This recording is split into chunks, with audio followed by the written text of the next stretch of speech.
ढेंकानाल जिले में धान संग्रह नहीं कल्पना जल्पना देखा देछि। जिले में मोट 92 केन्द्र में 2टी पाड़ी क्लीनर और गोटे हेले मध्य ग्रेन अनलाइजर नथिबारु धान किपरि संग्रह करा जिवो ताकु नै मिलर मानक मध्य असंतोष देखा देछि।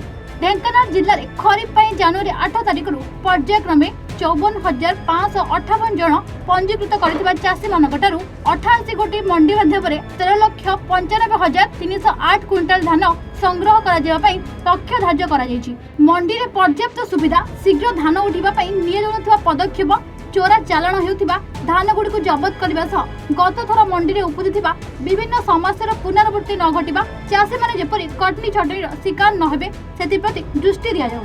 सेहीपरि झोट बस्तार पर्याप्त जोगाण मंडी में बिजुली भित्तिभूमि आश्रय स्थल टोकन समय सीमा समस्त ब्लॉक रे ओजन मेसीन उपलब्धि उपर गुरुत्व दिया बोली प्रशासन तरफ कहुई। जिले में मात्र 2टी पाड़ी क्लीनर थिबा बेले ग्रेन अनलाइजर नाही।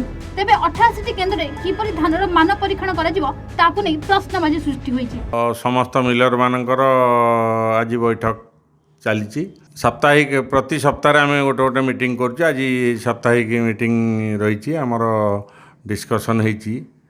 एक्चुअली आम चाहूँ मंडी हैंडलिंगटा पैक्स माने करंतु जेहेतु सबु जगार कथा उठुची जे मिलर कटनी छटनी कर आमे चाहूनु एथर मंडी की जीवाकू पैक्स माने 37 KG 500 as per government of India guidelines आमको 37 केजी 500 पैकिंग करिकी दियंतु से धानटा आनिले आमे साइंटिफिक स्टोरेज करि पारिबु काहेकि ना प्रति मासरे आसुचंती फिजिकल वेरिफिकेशन पई गवर्नमेंट ऑफ इंडिया रु सेटा भारी प्रॉब्लम भी आमको होउची गन यूज आमको मिलुनी प्लस कस्टडी मेंटेनेंस मिलुनी तेणु आम चाहूँ से सल्व हो 37 केजी 500 पैक्स माने पैकिंग करिकी दियंतु प्लस एथर जो मंडी 92टा हम ढेंकानाल जिले में आमको दरकार एफएक्यू मानर धान।